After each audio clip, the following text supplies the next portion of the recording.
This meeting is 5:33. Is our staff ready to go back in the okay? All right. So call this meeting to order. Please stand for the Pledge of Allegiance.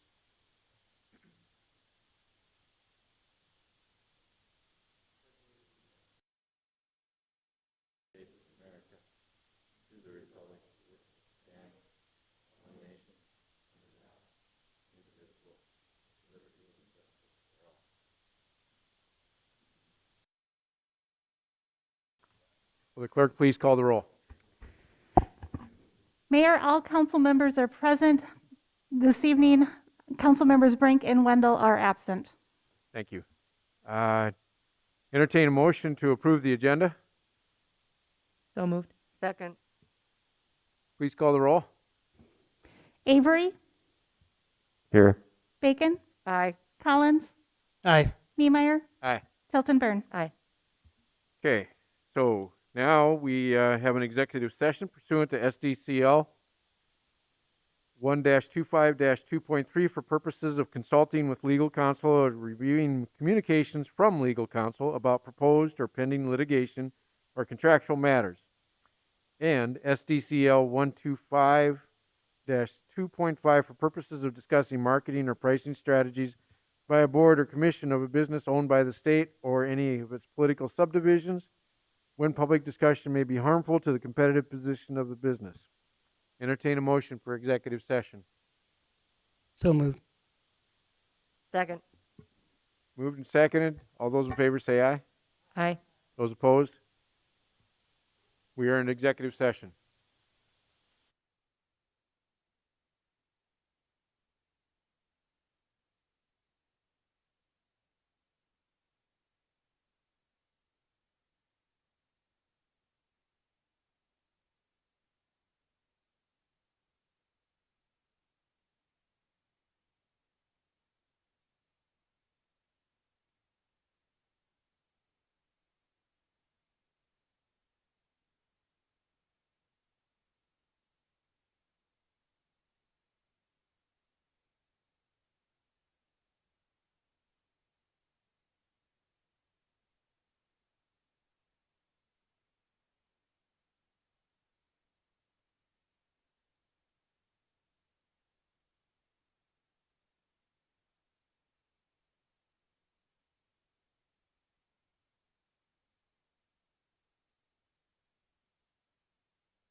Business is open forum. If you would like to come up and address the council on an item that's not listed on tonight's agenda, please come forward. If you do, please sign over, and there's a sign-up sheet right over by the city clerk there, so if you've got any comments or whatever. So if there is any public forum right now, please come up. Seeing none, item 6, consent agenda. Are there any items that need to be removed from the consent agenda? Seeing none, entertain a motion to approve the consent agenda. So moved. Been moved and second. Is there any public comment on this item? Seeing none, does the council have any questions or comments? Please call the roll. Bacon, Aye. Collins, Aye. Niemeyer. Aye. Tiltonburn, Aye. Avery. Aye. Motion passes. Okay, item number 7, the highlight of the evening as far as I'm concerned. Presentation of the Dr. Martin Luther King Jr. Day Awards. Casey Bell and Naima Hashing will present.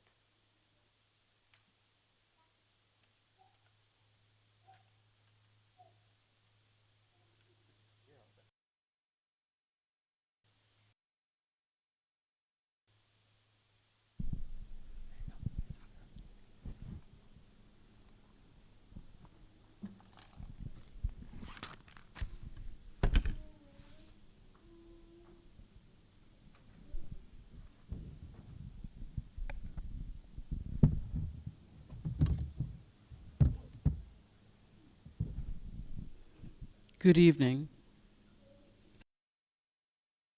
How is everyone? Excellent. Is everyone excited?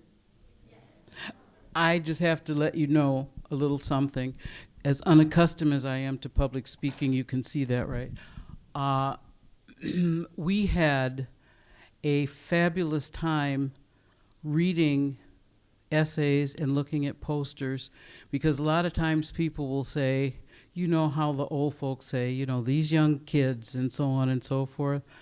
My heart leapt every time I saw, read, and experienced what these young people thought of the Martin Luther King saying. Now let me, because I will paraphrase, so I had to write it down. What the children were working with is the saying, darkness cannot drive out darkness. Only light can do that. And I encourage everyone to please take a good look at those posters and listen attentively to the young people that are going to be reading this evening. And if I might have the committee that went through everything, I'll just raise my hand, I was part of it. If I could ask you please to stand up. And then there is a sign that I would like everyone to see, if you'll look.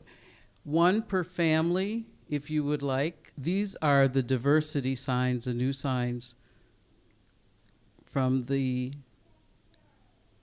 Human Rights Commission. It's fabulous. So without further ado, I'm ready, sir. I'm ready too. Okay, so the You get to say all the things. all right, and I'll just take the first one. Yeah, absolutely. And how about as we announce your name, we encourage you to come up. Oh, We've got an please. award for you here. You're welcome to take a picture with the mayor and Naima. Parents, this is a great time to come and snap some pics. And then we'll keep going through the rest of the awards. So. All right. First, we have Nora Miller.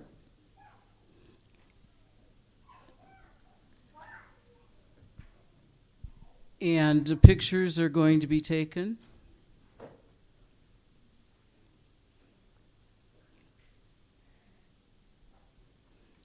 Okay, I think be in the picture. Yeah.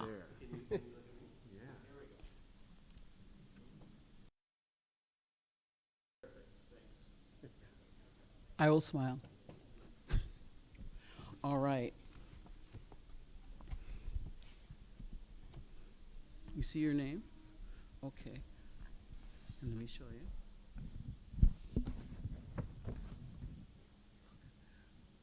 First of many. There you go. Thank you.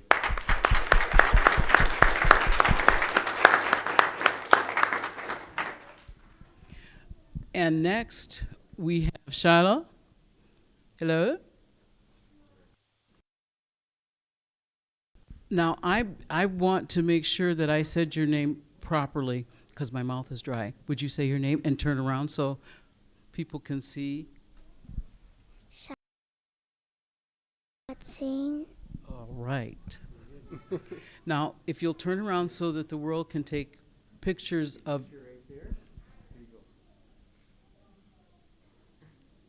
Are we good? All right.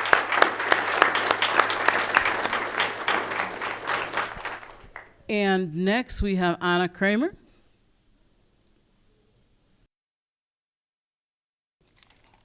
I have to look and see if, okay, wonderful.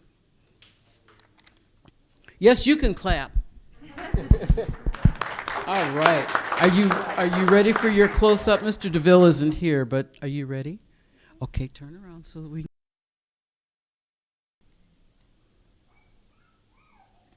And if you'd like to show it like that. I hadn't done that because I didn't want the money to fly away. You know how that is not good. All right. Thank you. And Samara Sloss? Sam?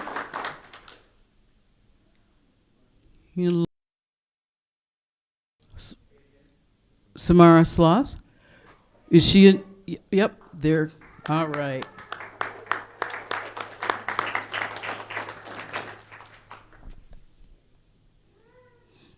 You are always ready. Here, you hold it. There you go.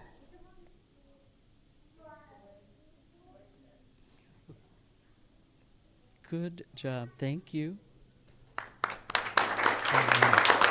Oh, that's yours. You can keep that. All right. Now,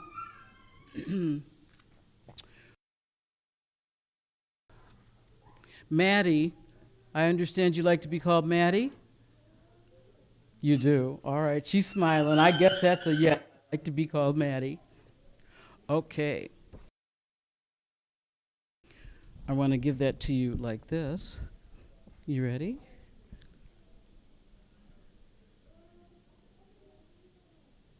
All right. Thank you.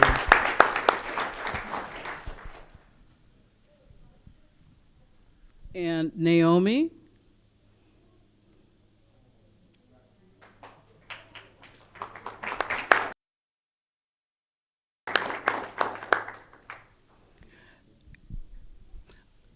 I didn't want to mess up your name, so I'm going to let you say it because I know you do a better job.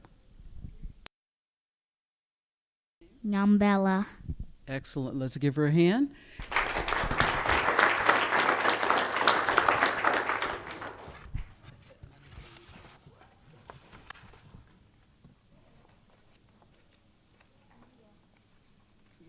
So we can take a picture? All right. Stand here. Stand here. Oh, there you go. So much to do. All right. Don't forget the money, honey.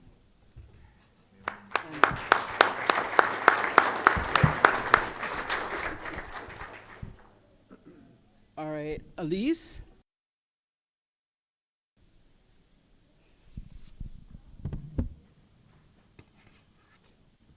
Are you ready? All right, I'm going to give that to you. Okay. Okay, let me get ready to smile. You're smiling. All right.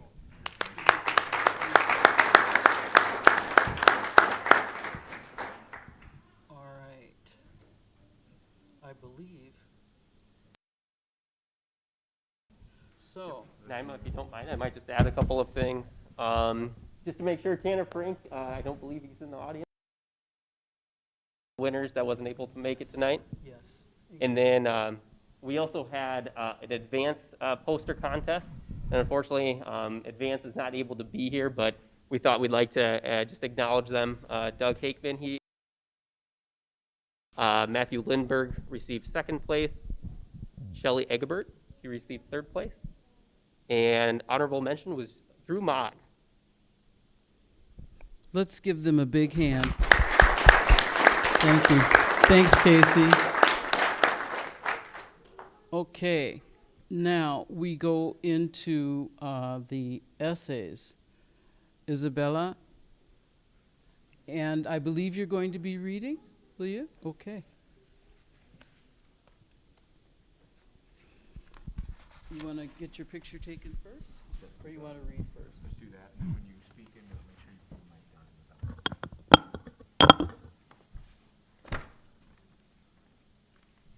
Okay.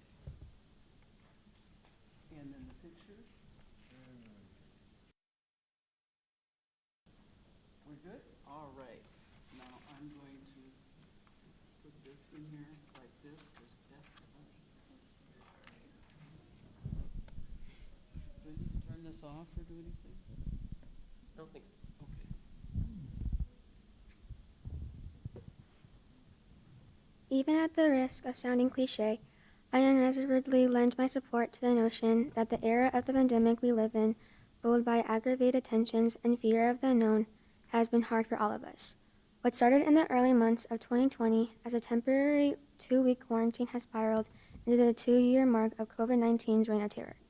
Millions of lives have been lost, and despite valiant efforts by healthcare professionals and brilliant scientists around the world, there appears to be no end in sight.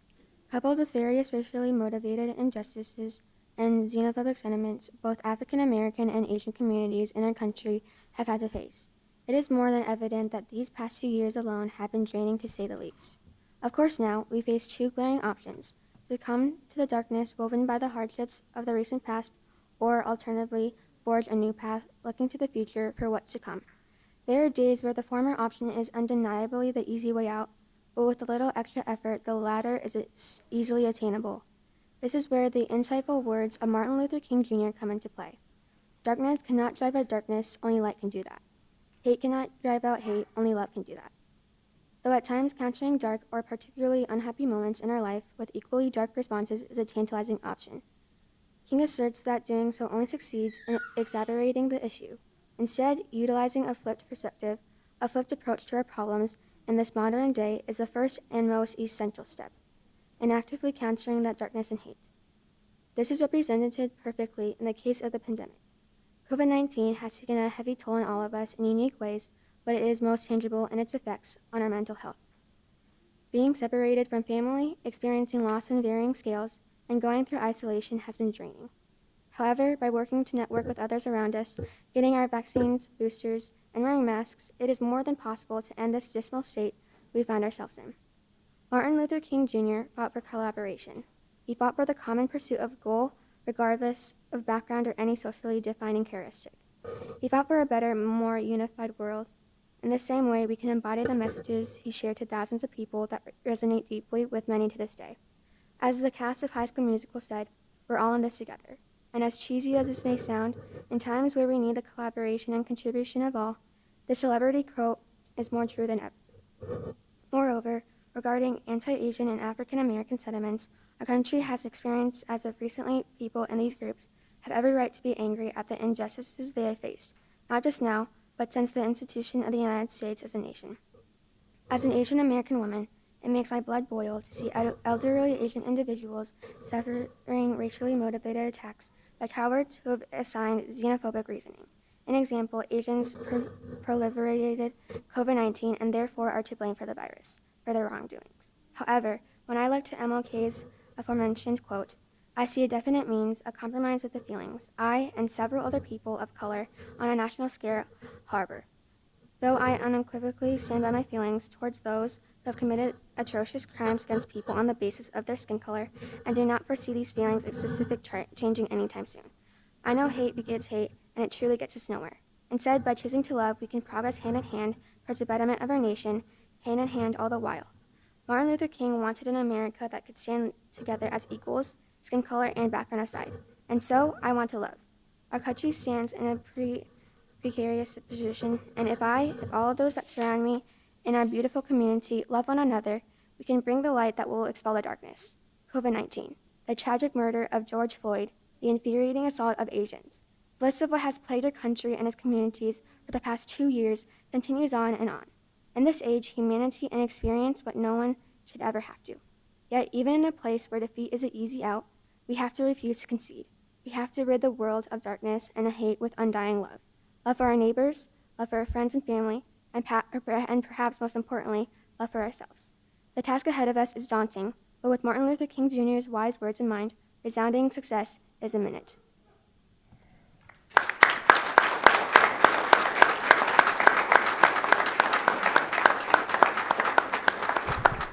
Thank you very much. Now, Shay Livers. Shay?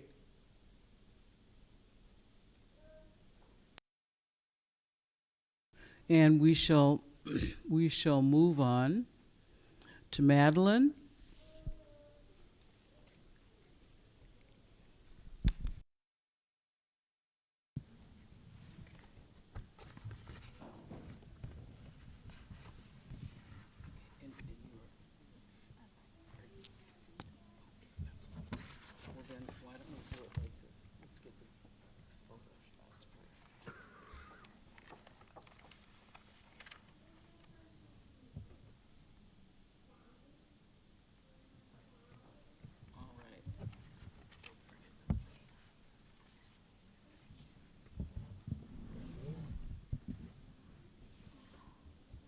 Lifting the veil of darkness.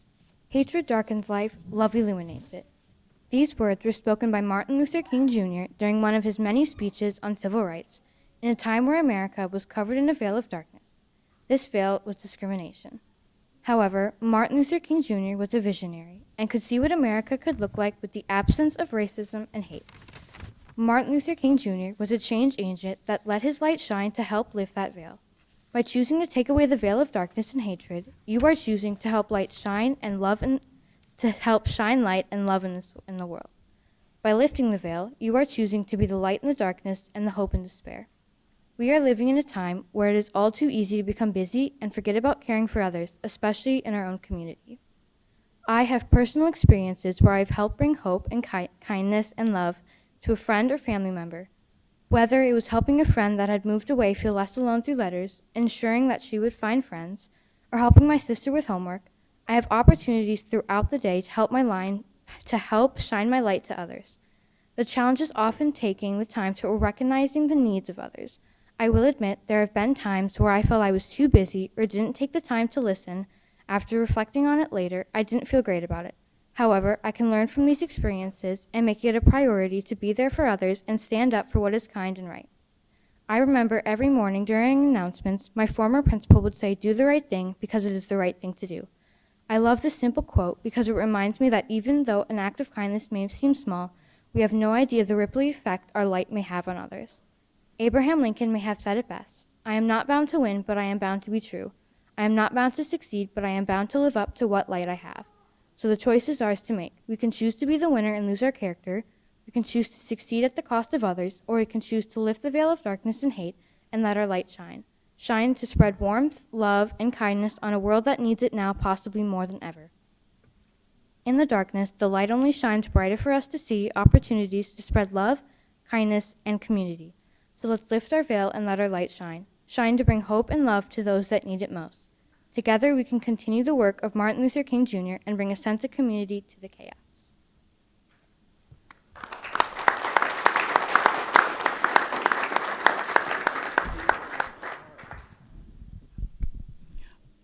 Samuel?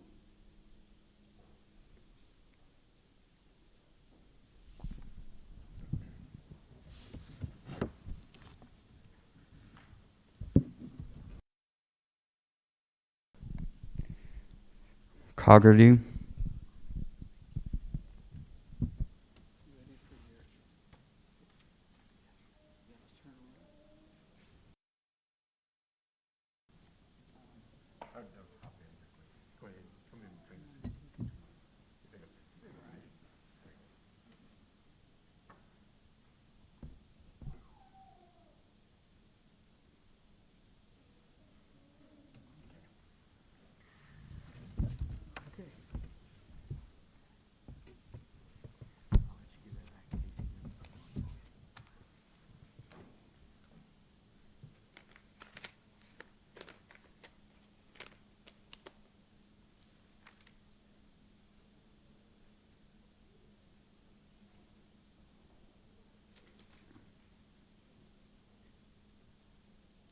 Picture a 245-year-old book. Picture that several people are holding the said book, but they all have to hold it together, and without one of them, the book only gets heavier. Then people begin to fight for control.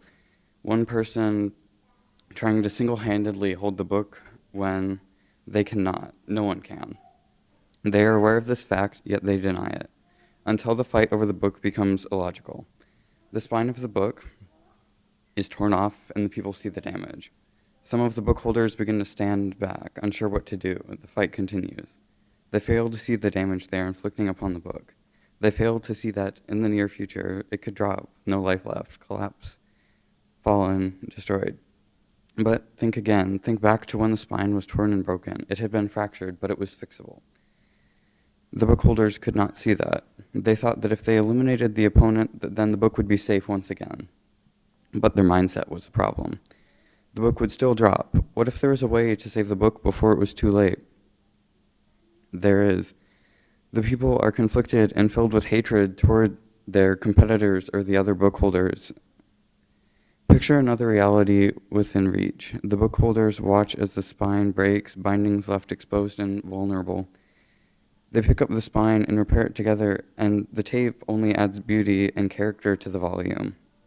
All within a short period of time, the book was repaired and more beautiful than before, and more importantly, they did it with love and united to save their book. Okay. The spine is on the ground, it is broken and fractured, and the book will never look the same again. The binding is exposed, and the days left for the book may as well just be numbered. And remember the book holders, they are divided among themselves with one way out. To pick up the spine and repair the book together, united over the love for the publication, they can rise and cease the division rather than using the violence, anger, and hatred that was present in the division. There's a way out and a way to heal the book. The book is much like the United States, caught between division, threatening to tear it apart. And the book holders, you are one of them, because it is you, for you hold the power to either save or destroy what is left of the book. What will you choose?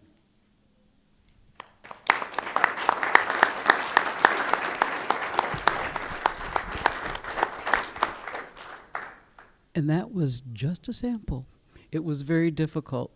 And we appreciate these young folks and look forward to listening more. Thank you.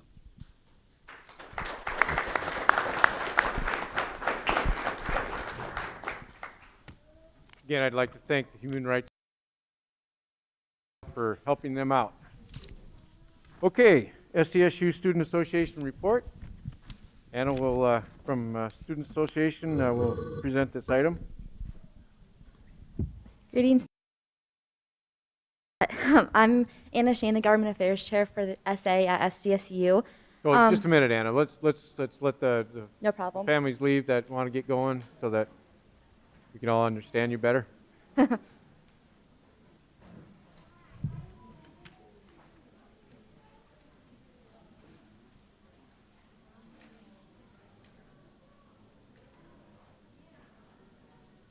should have learned my lesson.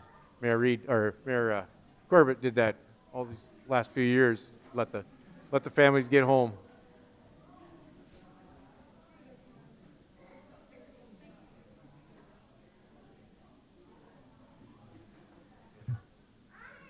I guess while we're waiting real quick, Casey, Naima, the new signs, are they available for the public yet? So anyone who would like to get one of these signs, if you could hold it up real quick.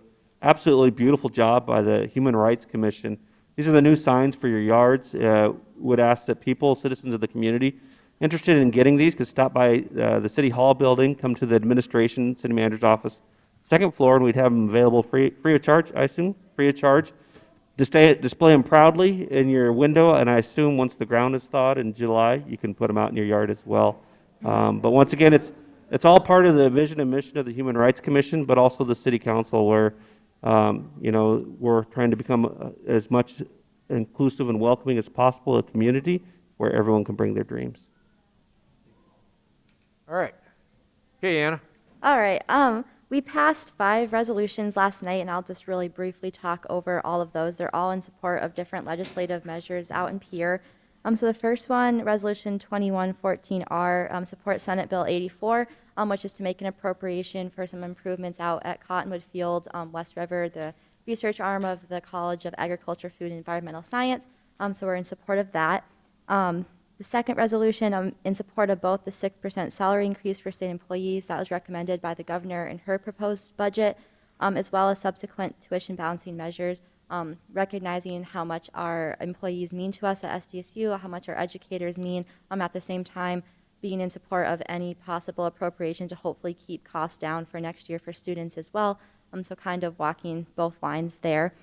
The third one, in support of Senate Bill 72, which basically just defines hazing and establishes a couple penalties for that crime.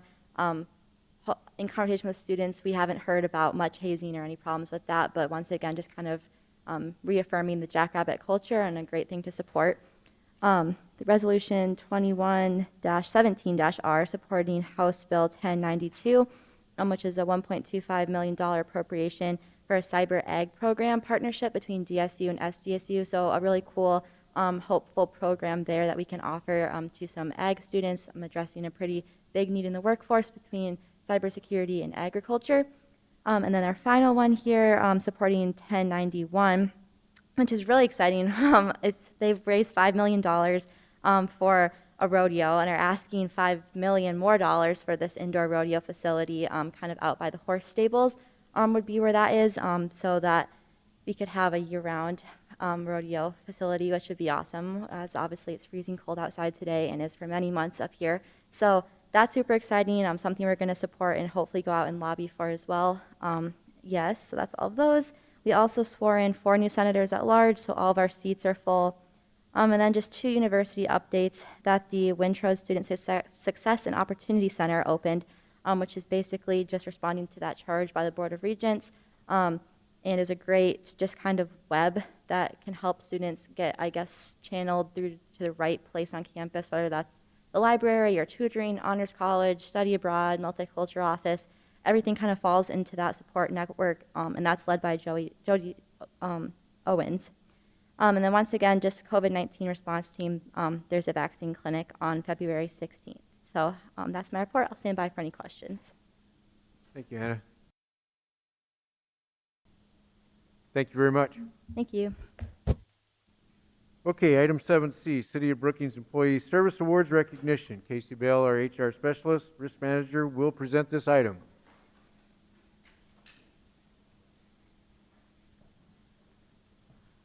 I think I found my home in the seat right here. All right. Good evening, Mayor.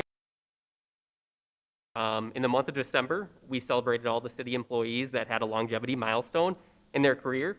I'm here to show you their pictures, announce names, and years of service. In the Recreation Department, we have Stacy Clausen with 5 years. In Parks and Forestry, we had Matt Hillenbrand with 5 years, Al Cruz with 15 years, and Brett Torgrud with 20 years. In the landfill, Aaron Mumby with 10 years. Not pictured is Rodney Olson. He had 25 years and he recently retired in 2021. In the fire department, we had Jeremy Scott with 15 years. Finance, Gwen Madsen with 10 years. At the library, Asia Gustafson with 5 years. Community development department, we had Katie Bortnam with 5 years.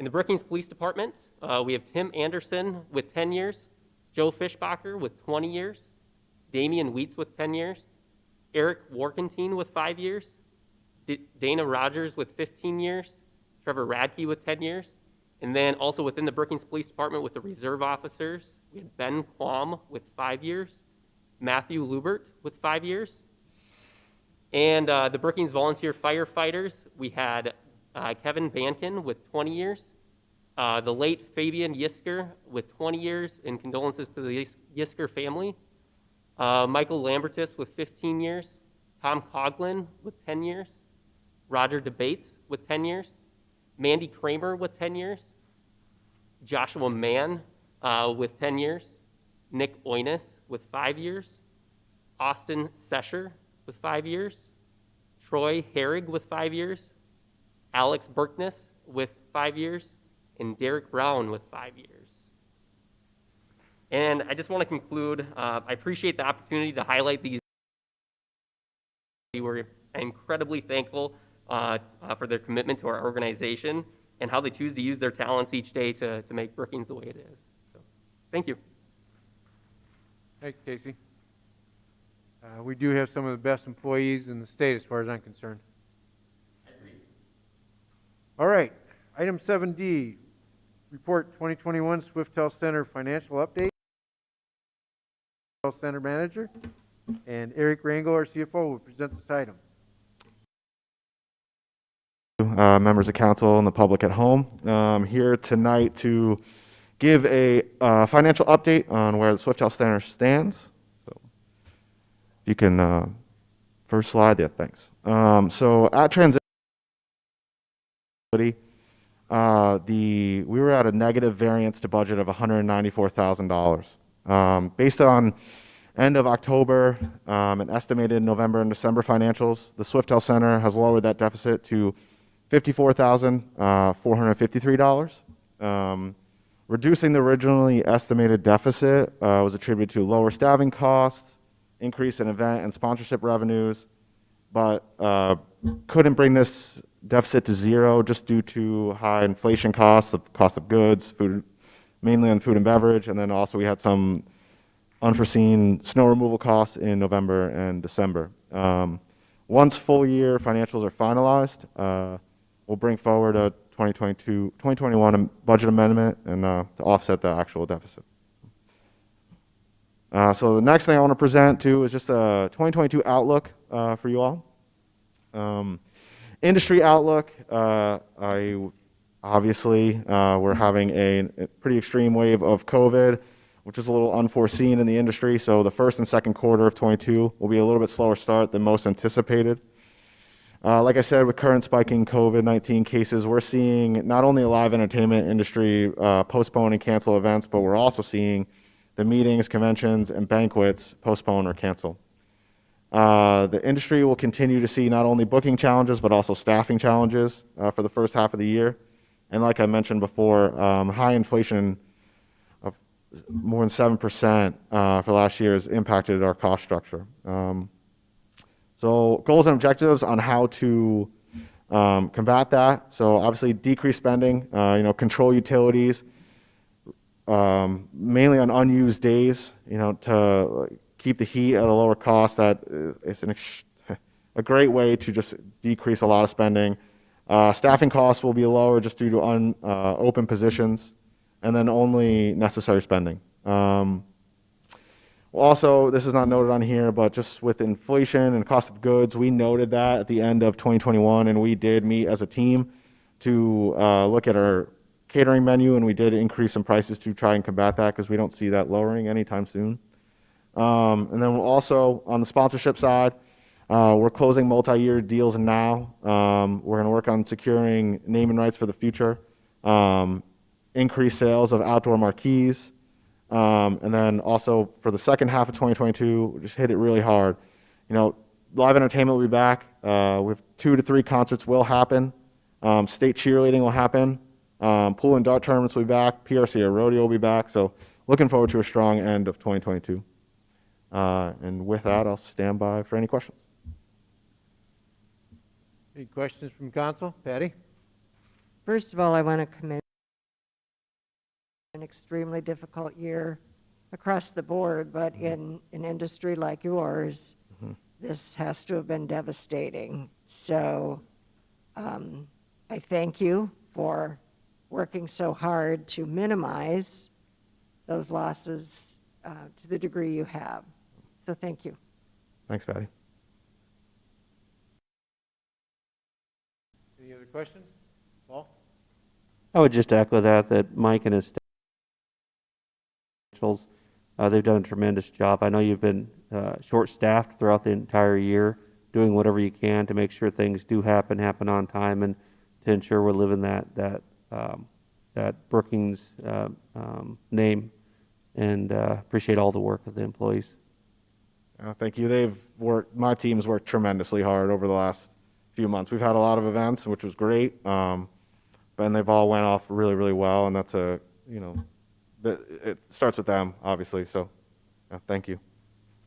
Thank you, Mike. Yep. And Eric?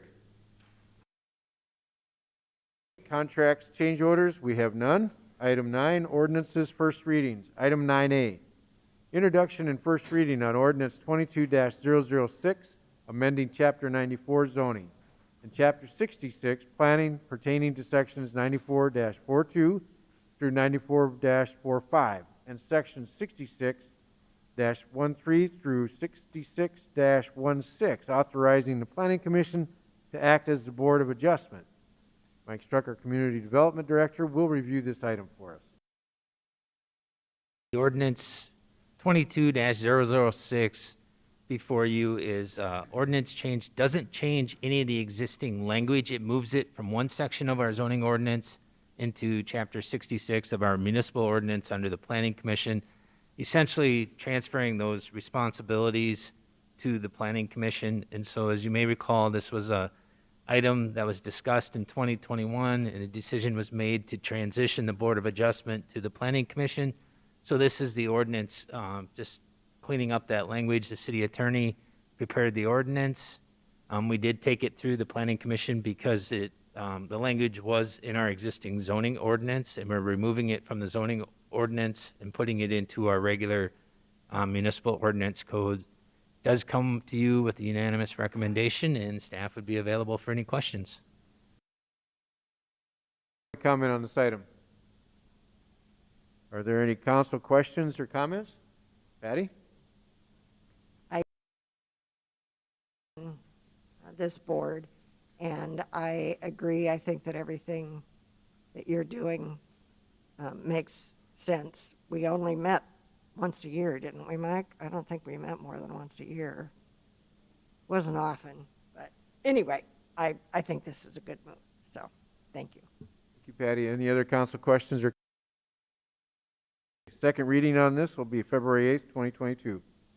Item 9B, introduction and first reading on ordinance 22-003, rezone within the joint jurisdiction area.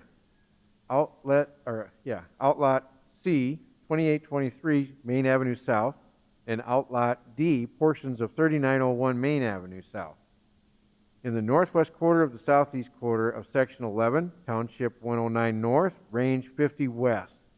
From joint jurisdiction residence R3A, multiple family, and mobile home district to joint jurisdiction business B3, heavy district. Mike Struck, our Community Development Director, will review this item. 003 is a rezoning that comes to you from the joint planning commissions of the city and county with unanimous recommendation to approve the rezoning to a B3. This is the area along Main Avenue South. A lot of us would formally recognize this as the Southbrook Mobile Home Park.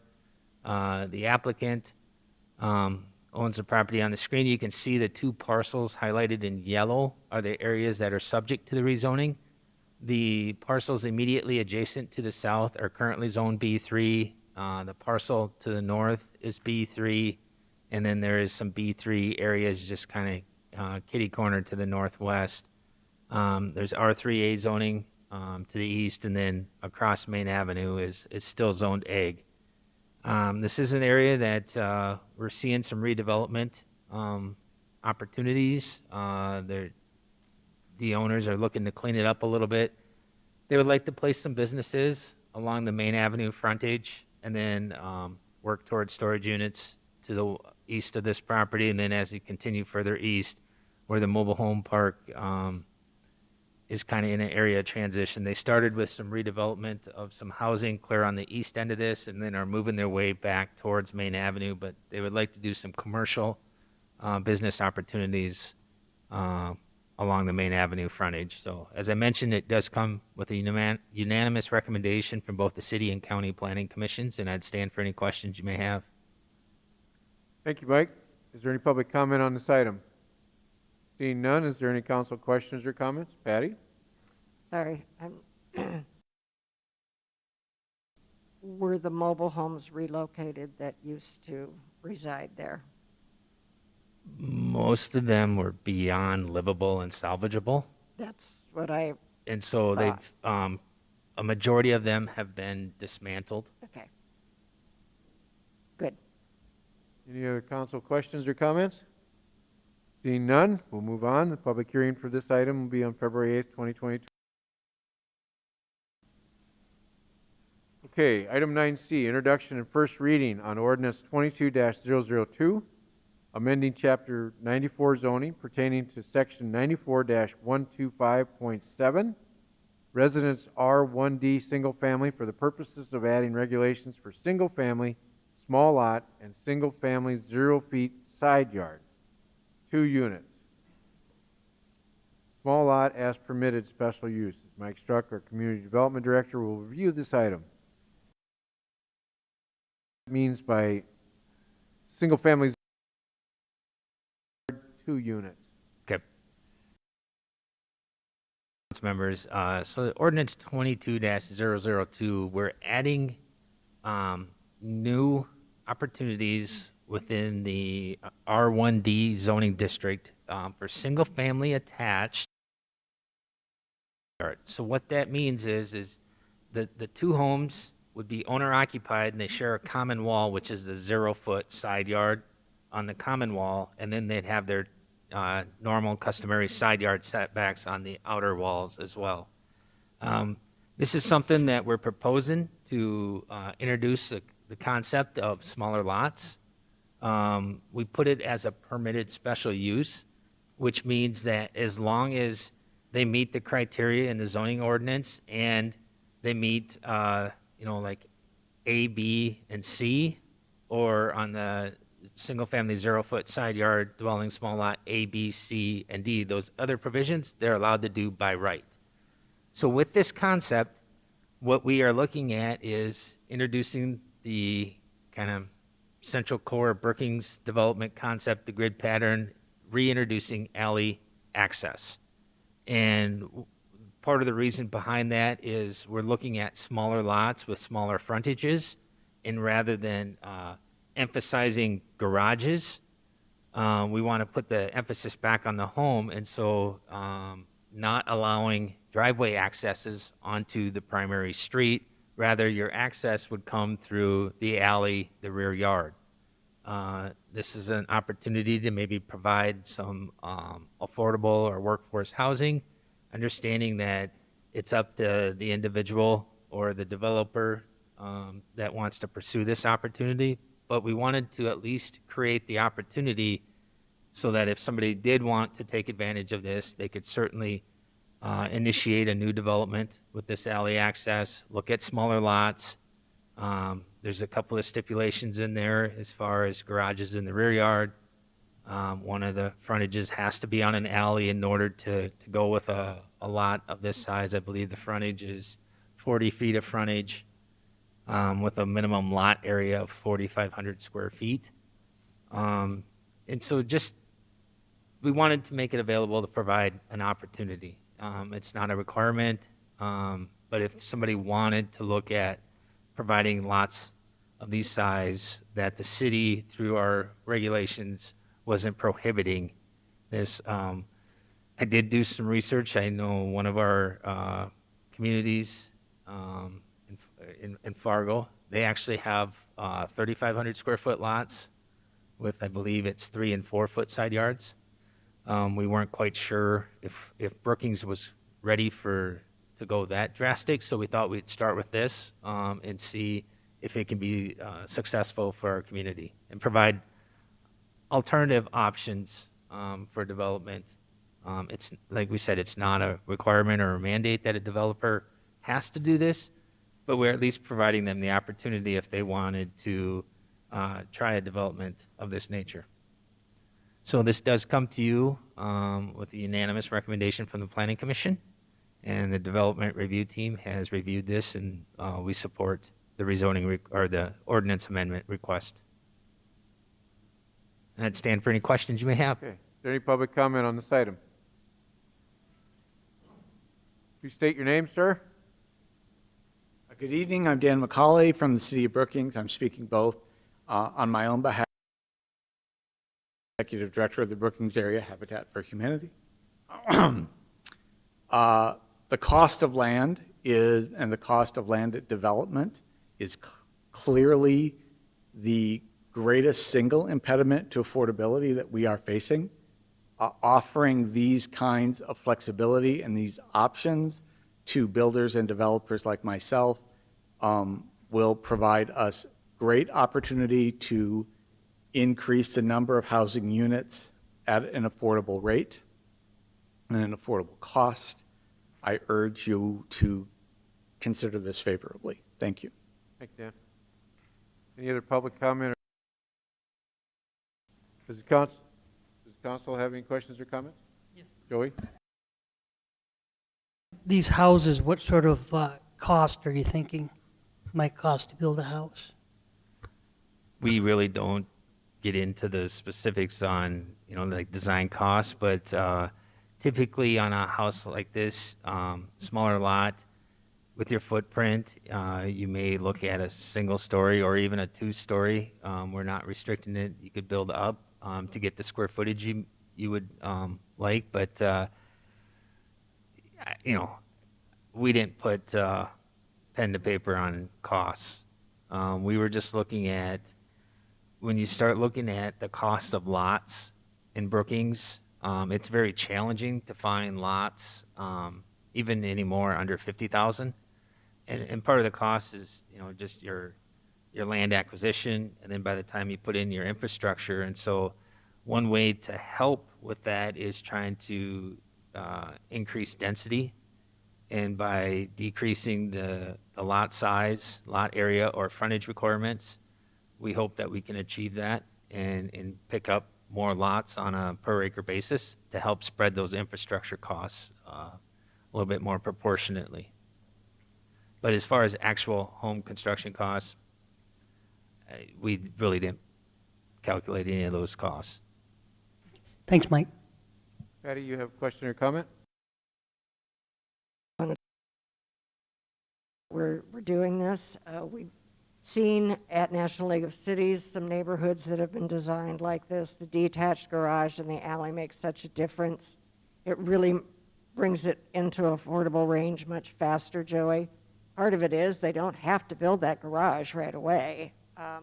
They can get their house built, save up. It's what we used to do with Habitat Homes and help them save up, and then they could build a garage afterwards. So it's a huge step in the right direction, and I thank you very much for working on this. Okay, any other questions, comments? All right, public hearing and action on this item was scheduled for February 8th, 2022. Item 9E, introduction and first reading on Ordinance 22-005, permit by conditional use in office building on outlets B and S of Section 23. Township 110 North, Range 50 West. Mike Struck, our Community Development Director, will review this item.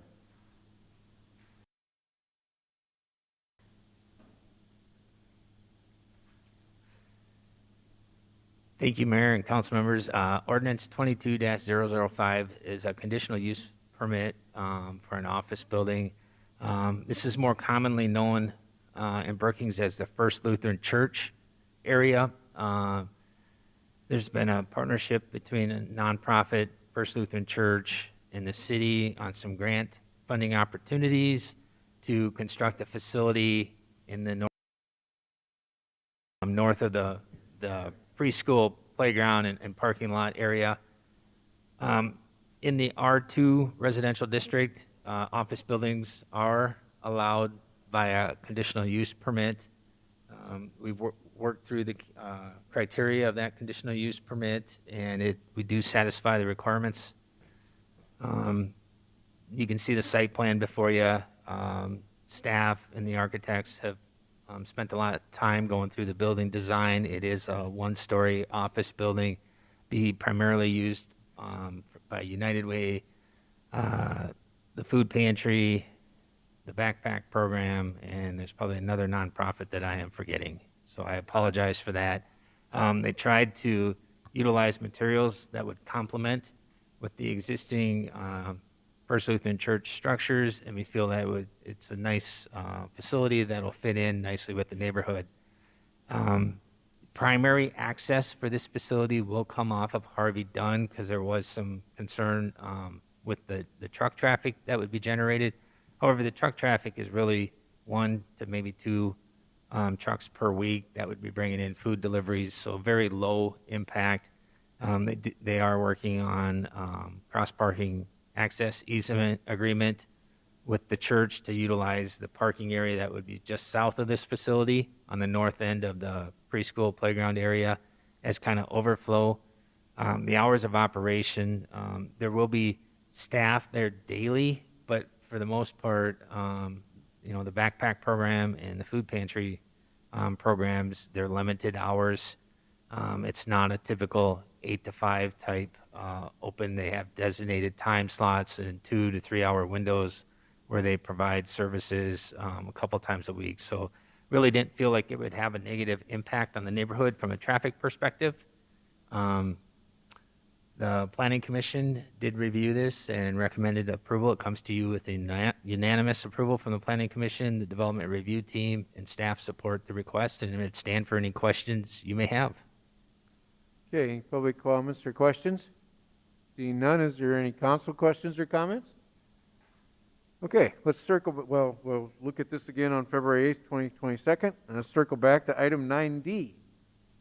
Introduction and first reading on Ordinance 22-004, permit by conditional use an apartment building on Outlet E, 139th Street, and the east 100 feet of Outlet F in Parkdale Home Addition, and the north 100 feet of lots 6 and 7 in Block 5 of Ole's, or how do you pronounce it, Mike? You did well. Let's go with that.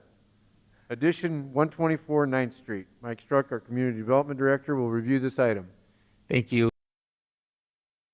004 is a conditional use permit for the establishment of an apartment building in an R.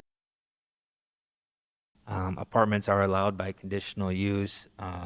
The applicants own the 2 lots, 124 and 130 9th Street. The homes have been torn down, and they're looking at opportunities to enhance the neighborhood and are looking at putting in a 4-unit apartment in this area. I believe 2 of the apartments would be 3 bedrooms, 2 of the apartments would be 4 bedrooms. Each one comes with a 2-stall attached garage, and then there'd be additional parking on the west and south of the building. They do meet the criteria for a conditional use permit. One of the conditions that the Development Review Team recommended and the Planning Commission supported is that the drainage needs to be addressed prior to issuance of a building permit. That gives the developer the flexibility to work on some of their drainage.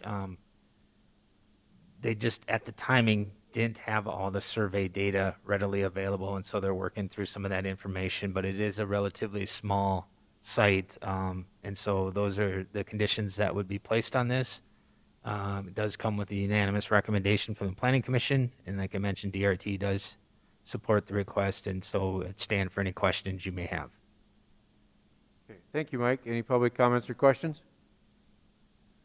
Any council questions or comments? So, Mike, I've got a question. There's no storm sewer there. That's all above ground drainage, correct? That is correct.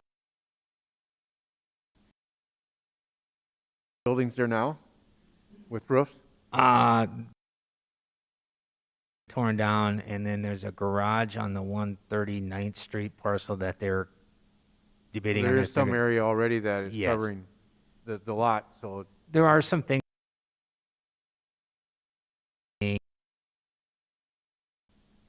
sloping to address the drainage issues so that it'll still flow towards the street, but it can still be absorbed in that pathway. That is a flood prone park. Is just kind of to the northeast or Correct. northwest of that, right? Correct. Yeah. Okay, item 10, public hearings and second readings. Item 10A, second reading and action on ordinance 22-001, budget amendment number 1 to the 2022 budget. Paul, you're going to present this item.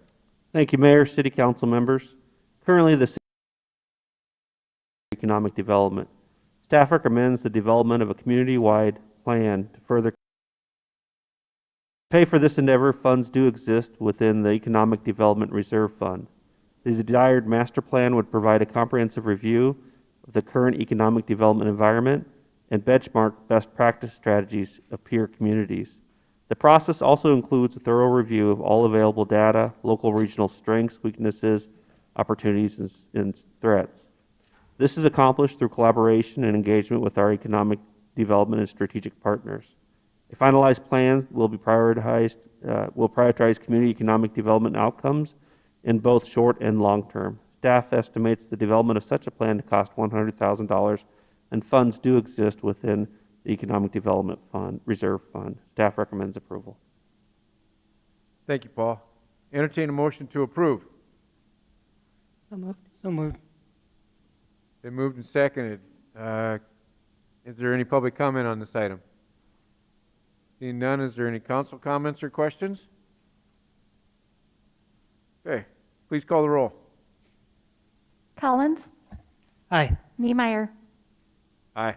Tiltonburn, Aye. Avery, Aye. Bacon. Aye. Motion passes. Item 10B, public hearing and action on Resolution 22-002, authorizing the placement of yield signs at the intersection of 9th Street and 8th Avenue. Charlie Richter, our city engineer, will introduce this item.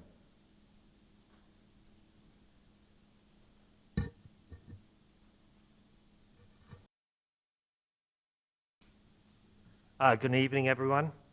I'm here to present a resolution for the installation of yield signs at the intersection of 9th Street and 8th Avenue, as can be seen by on the screen here. Unlike most of the intersections in this neighborhood near the university, this intersection is currently not controlled by a stop or yield sign.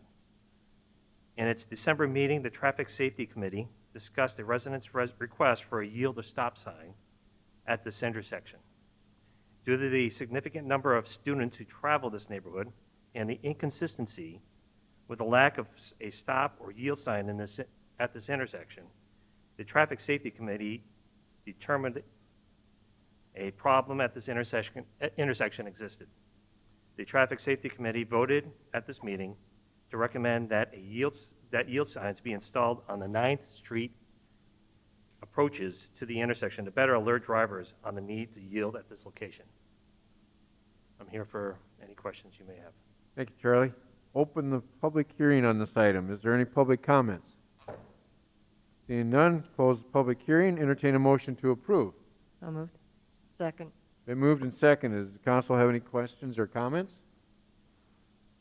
Seeing none, please call the roll. Niemeyer, Aye. Tiltonburn, Aye. Avery, Aye. Bacon, Aye. Collins. Aye. Motion passes. Item 10C, public hearing and action on Resolution 22-003, authorizing the placement of stop signs at the intersection of 9th Street and 9th Avenue. Charlie Richter, our city engineer, will introduce this item. I'm here to present a resolution on converting the current two-way stop new intersection into a four-way stop, as can be seen by the drawing on the screen. The Traffic Safety Committee met in December to discuss a resident's concern about the 9th Street intersection. The intersection, a resident's concern was the approach from 9th Street due to the lack of a sight distance for the 9th Avenue stop signs.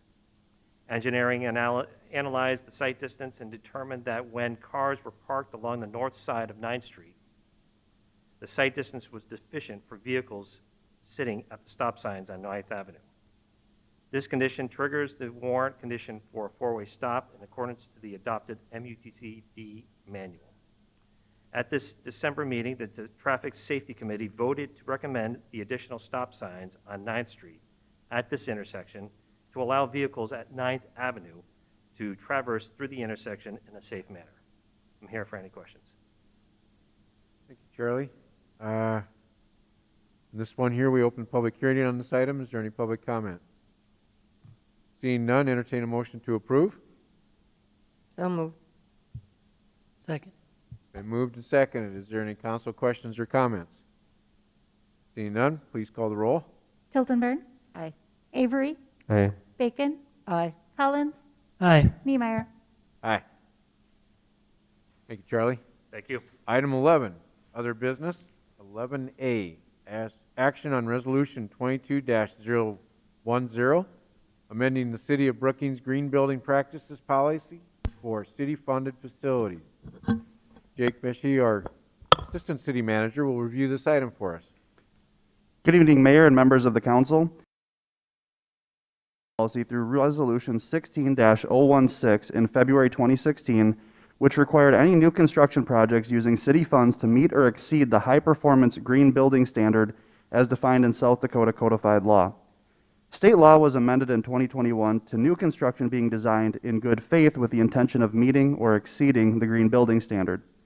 The city's Sustainability Council had discussion at their December 2021 meeting, noting that it is a better practice to utilize green building practices but forego certified ratings due to the associated costs.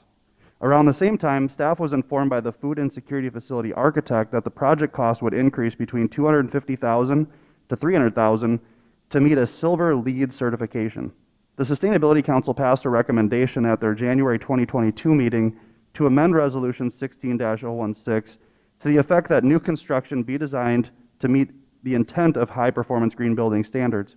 The intention of Resolution 22-010 before you tonight would be to continue design and construct facilities using green building practices to take advantage of efficiencies, resulting cost savings, and promote environmental sustainability in a manner that is financially feasible and in good stewardship of taxpayer dollars. Staff recommends approval of Resolution 22-010 and will stand for any questions. Entertain a motion to approve. Been moved and seconded. Is there any public comment on this item? Does the council have any questions or comments? Please call the roll. Avery, Aye. Bacon, Aye. Collins, Aye. Niemeyer, Aye. Tiltonburn. Aye. Item 11B, action to approve a developer agreement between the City of Brookings and Prairie Hills LLC for Tax Increment District Number 11. Mike Strunk, our Community Development Director, will review this item. Members, action before you tonight is to approve a developer agreement between Hills LLC for Tax Increment Financing District Number 11, which is shown covering that area in purple on the overhead map. The developer agreement is kind of the controlling document along with the TIF project plan that accounts for the expenditures, and this is really how we're handling the TIF proceeds with the developer. And so I'll just hit a few of the highlights. We're proposing to split the TIF proceeds 50-50 between the developer and the city.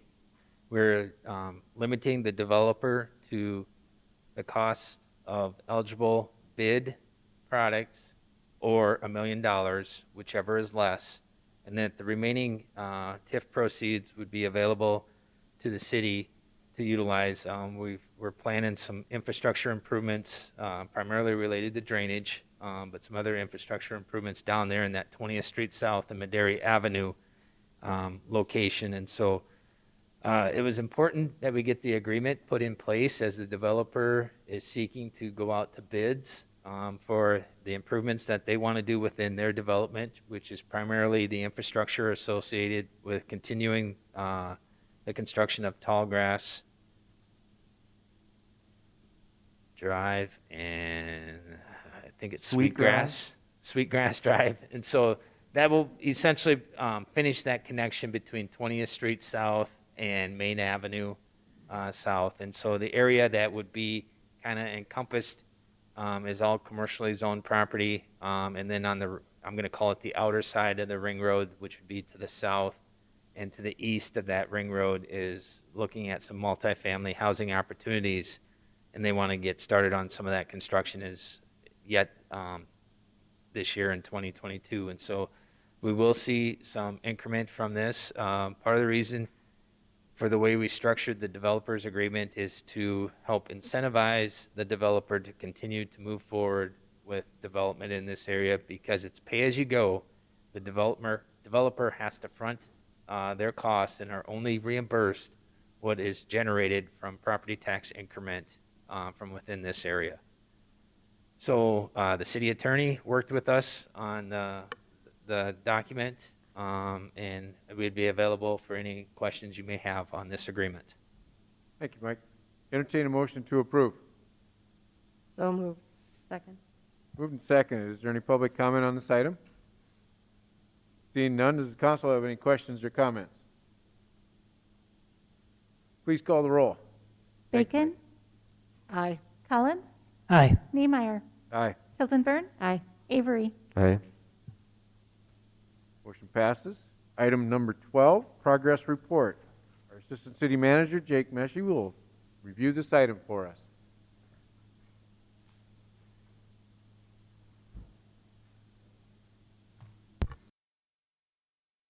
And members of the City Council, this is the January 2022 progress report. Street Interchange project. Recent updates on this include that Banner Associates locally has been selected to provide construction administration services on this project.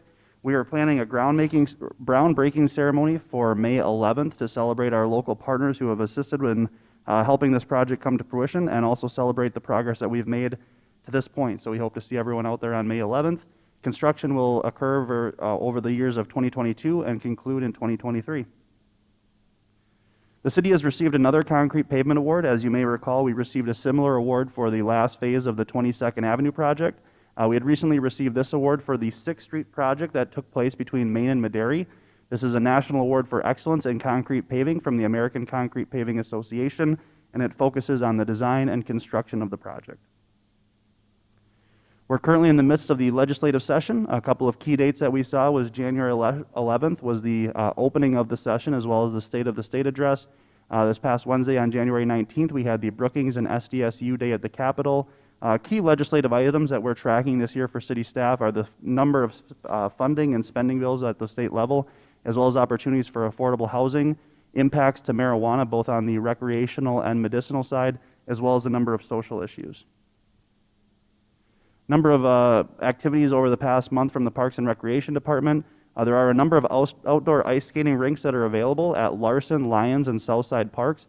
Those are available during our open park hours, which is 6 a.m. to 11 p.m. Portable mini golf was set up at the Larson Ice Center during open skate hours. I'd encourage everyone to check out our Parks and Recreation Facebook page for those availabilities. And lastly, there's a weekly indoor disc golf league in play. That is on Tuesdays at 5:30 p.m. It is ongoing and is open to anyone. It's a drop-in league, so there's no need to register. Just show up and play some disc golf.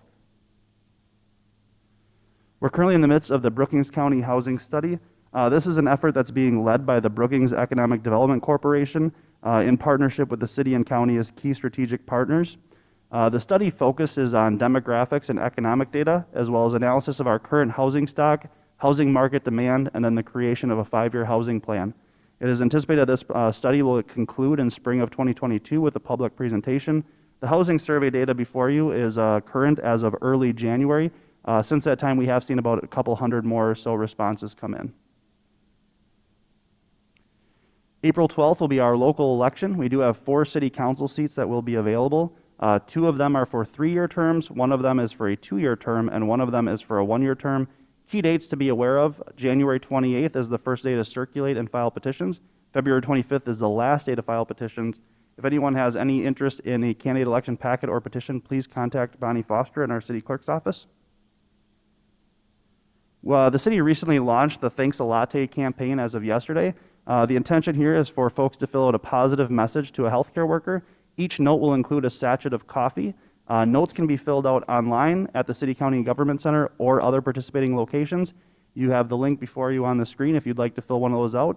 We did just launch this program yesterday. I was informed that we've so far had over 600 notes requested on the first day. We're hoping to achieve a goal of over 2,000 notes, and cards can be filled out until February 10th. So encourage anyone who is interested to fill out one of these cards absolutely free of charge and help us send a little bit of thanks to our healthcare workers here locally. At the library, we currently have a mother's room under construction. This will be located on the second floor. The purpose of this room is for nursing, pumping, as well as a diaper changing station. When completed, the room will feature a changing table, sink, counter space, chair, and side table. This was noted as a nice addition for our library to serve folks that are enjoying the facility. City staff regularly completes a holiday tree collection on an annual basis, usually in the middle of January. This year we completed that on Wednesday, January 12th. While we don't have an exact number of trees, we did collect about 3.6 tons of them, which I can say safely is a lot. If anyone still has any trees that they would like to get rid of, we do have our Citizens Campus available, which is open Monday through Friday, 7:30 a.m. to 4:15 p.m. Swiftell Center hosted 24 event days, one of them being the East River Pool Tournament of about 2,000 attendees over the 3 days. They also hosted the Tri-Company Dart Tournament, which was 1,200 attendees over 3 days, and added a couple key staff members through the Director of Finance and Events Coordinator positions over the past month. Last item on here that's not mentioned, we did yesterday release 2 RFPs for our police facility, request for proposals. The first one being for architectural and engineering services, the second one being for construction manager at risk.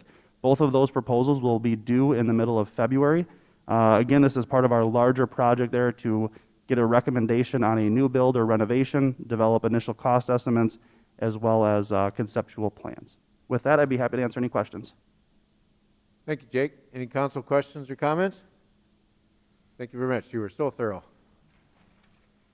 Okay, city council member introduction and topics for future discussion.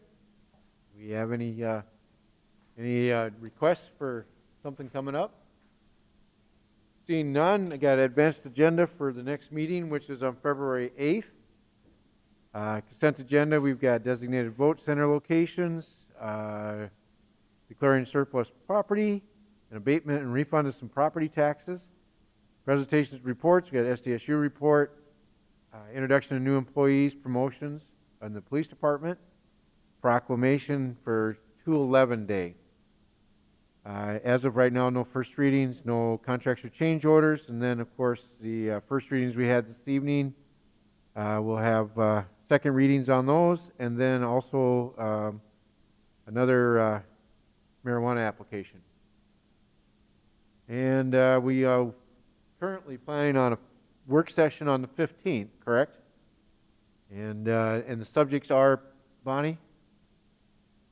My apologies, I did not bring the list with me this evening. Paul, you got them? I can tell you most of them off the top of my Right, head. right. We're going to have the police, which is the accreditation that we're moving forward with the police department. So I'll have a presenter there.